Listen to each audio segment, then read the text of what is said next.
Dear students, आज के video lecture में 4th सेम मैकेनिकल इंजीनियरिंग के छात्रों के लिए हाइड्रोलिक्स एंड न्यूमेटिक्स का last chapter components of pneumatics system में अभी पिछले वीडियो न्यूमेटिक सिस्टम के बारे में कुछ रिमेनिंग पार्ट आपको बताएंगे, एक्सप्लेन करेंगे। पिछले वीडियो लेक्चर में आपको मैंने एयर सिलेंडर्स के बारे में बताया था। अब हम आपको बताते हैं एयर सर्विस यूनिट। तो एयर सर्विस यूनिट में कौन कौन से 3 पार्ट आते हैं एयर सर्विस यूनिट में। One is the air filter, second is the regulator and lubricator. तो इनको हम कहते हैं FRL यूनिट। ये हम अलग अलग भी लगा सकते हैं और एक कंबाइंड यूनिट भी बनाई जा सकती है। तो कंबाइंड यूनिट बना के इसको लगाते हैं सिलेंडर में एयर भेजने से पहले। तो एयर फिल्टर का बेसिकली कार्य क्या है कि वायु फिल्टर शरीर के किसी अंग या मशीन के किसी भाग को भेजी जा रही वायु के मार्ग में लगी वह युक्ति है, यानी वो डिवाइस है जो वायु में उपस्थित धूल कणों, पराग कणों तथा जीवाणुओं को आगे नहीं जाने देता। अर्थात यह वायु को छान कर यानी फिल्टर करके आगे भेजता है। फिल्टर के बारे में तो इन जनरल भी सभी लोग जानते हैं, फिल्टर का काम यही होता है। अधिकांश एयर सर्किट के इनलेट में एक फिल्टर लगा होता है। जो एयर सर्किट होता है जिसमें कि सारे कंपोनेंट लगे होते हैं एयर सर्किट में, तो उनमें सबसे इनलेट में एक एयर फिल्टर पहला घटक होता है, फर्स्ट एलिमेंट। क्योंकि जब एंटर करेगी एयर तो सबसे पहले यहीं से एंटर करेगी, जिससे कि जो धूल कण हैं या जो भी अशुद्धियाँ हैं वो फिल्टर होके तब आगे एयर जाए, जिससे दूसरे जो एलिमेंट्स हैं, दूसरी जो डिवाइसेस हैं, उनको नुकसान कम से कम हो। यह यूनिट आमतौर पर एलिमेंट्स के संयोजन का यानी असेंबली का एक हिस्सा है जो हवा को फिल्टर करता है, इसके प्रेशर को भी कंट्रोल करता है और सर्किट में चलते भागों के लिए लुब्रिकेंट्स जोड़ने का भी काम करता है। ये पूरा जो यूनिट है ये कह रहा है FRL यूनिट जो है।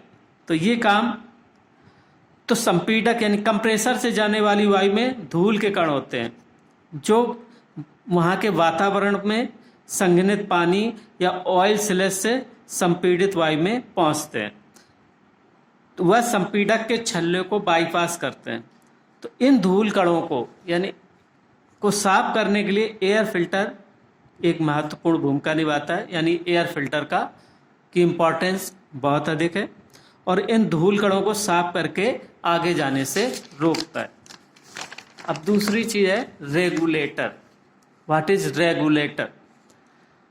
रेगुलेटर क्या होता है? कंट्रोल वाल्व होता है, just like a control valve, जो किसी फ्लूइड या गैस के इनपुट प्रेशर को इसके आउटपुट के रिक्वायरमेंट पर कम कर देता है कि जैसा हमें आउटपुट रिक्वायरमेंट हो उसके अनुसार। यानी प्रेशर रेगुलेटर को आमतौर पर दाब कम करने वाला वाल्व के नाम से भी पुकारा जाता है।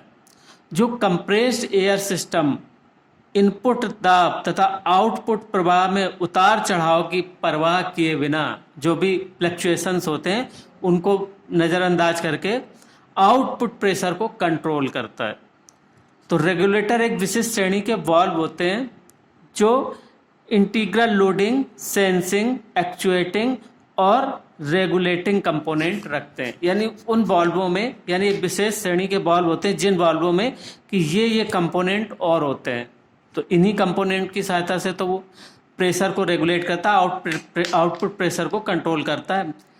ठीक है भाई, उसके आउटपुट के रिक्वायरमेंट के अनुसार इनपुट को कम करता है, तो आउटपुट प्रेशर को ये कंट्रोल करते हैं। तो ये एक मतलब स्पेशल टाइप के वाल्व हैं जिनमें कि इंटीग्रल लोडिंग, सेंसिंग, एक्चुएटिंग और रेगुलेटिंग कंपोनेंट होते हैं।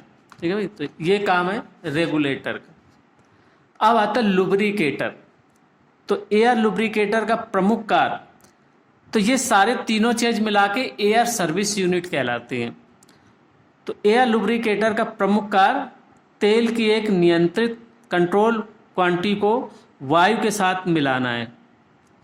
ये जो एयर जा रही है उसके साथ किसी ऑयल की, लुब्रिकेटिंग ऑयल की एक कंट्रोल क्वांटिटी को उसके साथ मिलाते हैं, जिससे कि न्यूमेटिक कंपोनेंट्स के आंतरिक मूविंग पार्ट्स के उचित स्नेहन को सुनिश्चित किया जाए। यानी एयर जो जा रही है उसी एयर के साथ ये लुब्रिकेटिंग ऑयल को कंट्रोल रूप में उसके साथ मिक्स करता है, एयर के साथ ये लुब्रिकेटर, जिससे कि जब वो एयर जहाँ से पास होगी तो जहाँ भी वो मूविंग पार्ट्स होंगे वहाँ पर वो लुब्रिकेशन हो सके।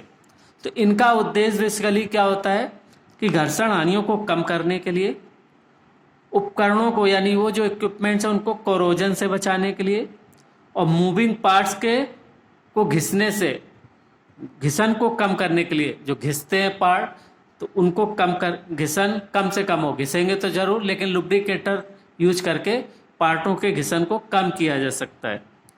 लुब्रिकेटर महीन मिस्ट के रूप में लुब्रिकेटिंग ऑयल को एयर में मिलाता है, महीन मिस्ट के रूप में, बहुत फाइन पार्टिकल्स के रूप में एयर के साथ मिलाता है, जिससे कि एयर एक्चुएटर्स में प्रयुक्त पैकिंग, वाल्व आदि न्यूमेटिक कंपोनेंट्स के चल अंगों की घिसन तथा घर्षण को कम किया जा सके। यानी जो मिस्ट के रूप में जब हम मिलाते हैं तो जो एयर एक्चुएटर में जो भी प्रयुक्त होते हैं पैकिंग, वाल्व आदि वायु न्यूमेटिक इक्विपमेंट के मूविंग पार्टों के घिसन तथा घर्षण को कम किया जा सकता है।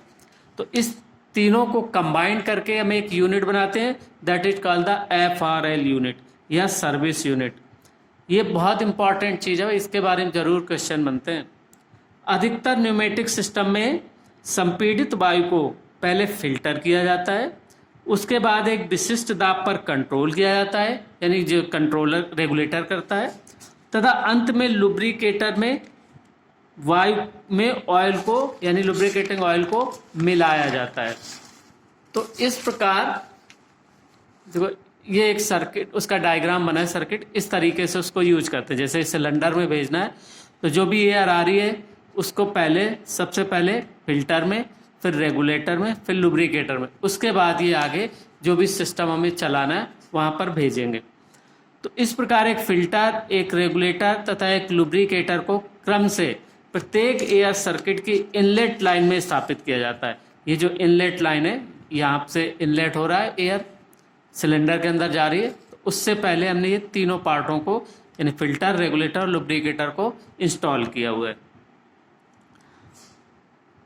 तो ये फिगर आपको समझ में आ गया कि कैसे एयर सर्विस यूनिट काम करती है, कैसे हम इसको इंस्टॉल करते हैं किसी भी न्यूमेटिक असेंबली में, सिस्टम में।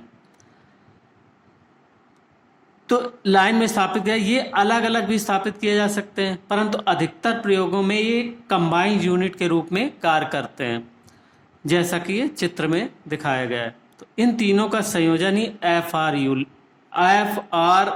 यूनिट कहलाता है। तो ये FRL यानी कंपोनेंट्स ऑफ न्यूमेटिक सिस्टम में एक बहुत इंपॉर्टेंट पार्ट है, और एयर सिलेंडर, ठीक है, क्योंकि सिलेंडर से ही जो है फोर्स डेवलप होता है, मैकेनिकल फोर्स। जब एयर सिलेंडर में हम प्रेशर से जो कंप्रेस्ड एयर है या गैस है भेजते हैं, तो वो उस कंप्रेस्ड एयर गैस में बहुत सारी अशुद्धियाँ भी होती हैं या वो होती हैं, इनके लिए इस यूनिट का भी उपयोग किया जाता है। और मूविंग पार्ट्स होते हैं तो उनको लुब्रिकेशन करना है, तो उसको भी एयर के साथ हम लुब्रिकेटर के द्वारा मिक्स भी कर देते हैं। अब इस पूरे सिस्टम को मतलब installation, maintenance and application of air cylinders, यानी एयर सिलेंडर्स का इंस्टॉलेशन, उनका मेंटेनेंस और उनको कहाँ उपयोग किए जाते हैं, ये और इस टॉपिक है इस चैप्टर में लास्ट। तो देखो इंस्टॉलेशन कैसे करते हैं, क्या स्टेप है इंस्टॉलेशन। तो न्यूमेटिक सिलेंडर सामान्यतया पोर्ट को सुरक्षित प्लास्टिक प्लग द्वारा ढके हुए सप्लाई किए जाते हैं। जो सिलेंडर आते हैं, जो सप्लाई होते हैं इंस्टॉलेशन के लिए भेजे जाते हैं, तो उनके जो पोर्ट होते हैं, जो सिलेंडर में पोर्ट होते हैं, इनलेट पोर्ट, आउटलेट पोर्ट, जहाँ से कि एयर पाइपलाइन जोड़नी है, जहाँ से एयर हम इनलेट देते हैं, तो उन पोर्ट को किसी प्लास्टिक प्लग के द्वारा ढक के सप्लाई किए जाते हैं, जिससे ये प्लग धूल, मिट्टी आदि अवांछित कणों को प्रवेश नहीं होने देते, जिससे इंस्टॉलेशन से पूर्व इंटरनल सील को किसी प्रकार नुकसान नहीं होता। ठीक है, इंस्टॉलेशन जिस समय करने जाएंगे तभी ये हटाएंगे प्लग वगैरह। इंस्टॉलेशन करते समय ये प्लग वायु सप्लाई से कनेक्ट करने से पूर्व हटा लेते हैं, यानी जब हम वायु सप्लाई देते हैं सिलेंडर में उससे पहले इनको हटा देते हैं, ठीक है भाई। और फिर हम वो वायु जो देते हैं वो वायु भी फिल्टर करके देते हैं, तो इसमें आगे जो है कोई नुकसान नहीं होता और प्रॉपरली वर्क करते हैं। सिलेंडर को मजबूती के साथ इसके कार्यकारी संलग्नकों से यानी कनेक्टर्स से जोड़ते हैं। ये सुनिश्चित करते हैं कि पिस्टन रॉड अपने मैचिंग कंपोनेंट के साथ अपनी फैली हुई तथा रिट्रैक्टेड दोनों अवस्थाओं में प्रॉपर अलाइनमेंट में हो। जो पिस्टन रॉड होती है सिलेंडर के अंदर, पिस्टन रॉड होती है जो पिस्टन से कनेक्ट करते हैं सिलेंडर के साथ, तो वो एक्सपेंड करें और कम करें जितनी उसकी कैपेसिटी है, जो स्ट्रोक लेंथ है, उन दोनों अवस्थाओं में उसका अलाइनमेंट सही हो, कहीं प्ले नहीं हो उस रॉड में या ऊपर नीचे चले, नहीं तो सिलेंडर को गलत तरीके से उसमें घिसन डेवलप होगी और प्रॉपर वर्क नहीं हो पाएगा, फिर एयर भी कहीं से लीक होने सकती है अगर किसी आप। तो सिलेंडर की पिस्टन रॉड पर विशेष ध्यान देना पड़ता है, ये इंस्टॉलेशन के लिए है इम्पॉर्टेंट पॉइंट। पिस्टन सिलेंडर के पिस्टन रॉड पर विशेष ध्यान देना पड़ता है। इसकी सतह पर ऐसा कोई निशान नहीं होना चाहिए जो पिस्टन रॉड को नुकसान पहुंचा सके, ठीक है भाई।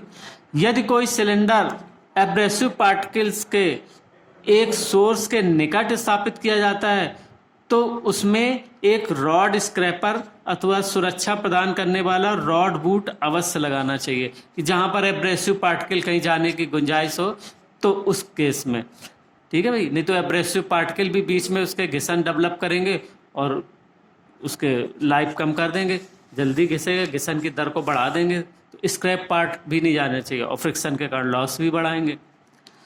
सिलेंडर को एयर सप्लाई से जोड़ने से पूर्व सभी पाइपों को भलीभांति साफ करके सभी प्रकार के चिप्स अथवा वंश को हटा देना चाहिए। यानी जो मैन्युफैक्चरिंग के अंतर्गत उसमें कुछ आते हैं ना, कभी बिल्डिंग की गई होगी या कुछ किया गया सीमलेस, जो जैसे भी पाइप बनाए तो उनमें चिप्स एंड वंश छोटे छोटे पार्टिकल्स होते हैं, उनको अच्छी तरीके से साफ कर देना चाहिए, तब कनेक्ट करना चाहिए इसके साथ, ठीक है भाई। अब इसका मेंटेनेंस कैसे करते हैं। न्यूमेटिक सिलेंडर के लिए निम्नलिखित महत्वपूर्ण बिंदु हैं जो सामान्य रख रखाव व मरम्मत से संबंधित है। सबसे पहला क्या पॉइंट है कि बिजली की आपूर्ति बंद, यानी कंप्रेस्ड एयर को संभालना अधिक खतरनाक तब होता है जब सिलेंडर और इसकी स्टीम अभी भी बिजली की आपूर्ति से जुड़ी हुई है। इसलिए आवश्यक है कि बिजली आपूर्ति को हमेशा बंद रखना चाहिए और किसी भी मरम्मत या रख रखाव प्रक्रियाओं को करने से पहले बची हुई वायु को वायुमंडल में छोड़ देना चाहिए। यानी जब मेंटेनेंस, कोई भी वर्क मेंटेनेंस हो तो सबसे पहले सारे जो बिजली के कनेक्शन है उनको ऑफ कर देना चाहिए, हटा देना चाहिए, ठीक है भाई। नहीं तो कहीं से भी कोई लीकेज हुआ तो क्या कहते हैं, वो करंट लगने का भी डर रहेगा। तो सुरक्षा की दृष्टि से भी सबसे पहले बिजली के जो हैं वो सारे पॉइंट जो है उनको हटा देना चाहिए, चाहे लाइन के हो चाहे सिलेंडर को, किसी के भी। फिर check the cylinder tube and rod seal. Maintenance करते समय क्या क्या ध्यान देते हैं, फिर इनको हम चेक करते हैं, ट्यूब और रॉड सील को। सील हमेशा चेक करनी चाहिए जिससे कहीं से भी लीकेज ना हो। तो सिलेंडर, रॉड, ट्यूब, सील की सतह ऐसे क्षेत्र हैं जो डैमेज या रस्ट से सबसे अधिक ग्रस्त होते हैं। तो इसलिए इन सभी अंगों को क्षति या दुर्बलता के लिए जांचते रहना चाहिए कि कहीं सील कोई कमज़ोर तो नहीं हो गई या काफ़ी घिस गई है, कमज़ोर हो गई तो उसको फिर बदल देते हैं, है ना। तो बीच बीच चेक करते रहना चाहिए। यदि इनमें डैमेज हो तो पूरे सिलेंडर और उसके माउंटिंग अवयवों को बदल देना चाहिए। Lubricate the seal and other components. अब सील पैक और दूसरे कंपोनेंट्स को लुब्रिकेशन भी करते हैं। तो सिलेंडर और उसके घटकों की जांच करते समय सील आदि में मौजूद लुब्रिकेशन की मात्रा भी जांच करें। यदि लुब्रिकेशन पर्याप्त नहीं है तो ग्रीस पैक आदि का प्रयोग करना चाहिए। Replace the seal. अब सील को कभी कभी रिप्लेस भी करना पड़ता है। कब कहें, यदि सील फट जाए या चटक जाए, यानी क्रैक हो जाए या वो फट जाए, तो उसमें वायु का रिसाव हो रहा है तब उसे बदल देना चाहिए। कि अगर सील थोड़ी भी चटक गई है या फट गई है तो उससे एयर निकलेगी तो प्रेशर में इफेक्ट होगा, और प्रेशर इफेक्ट होगा तो मैकेनिकल फोर्स में भी इफेक्ट आएगा, तो एफिशिएंसी डाउन हो जाएगी। तो उनको बदल देना चाहिए, क्योंकि सील वगैरह ये तो बदल देने के थोड़े से खर्च से एफिशिएंसी तो पूरी यूनिट की, पूरी असेंबली की प्रॉपर मिलती रहनी चाहिए।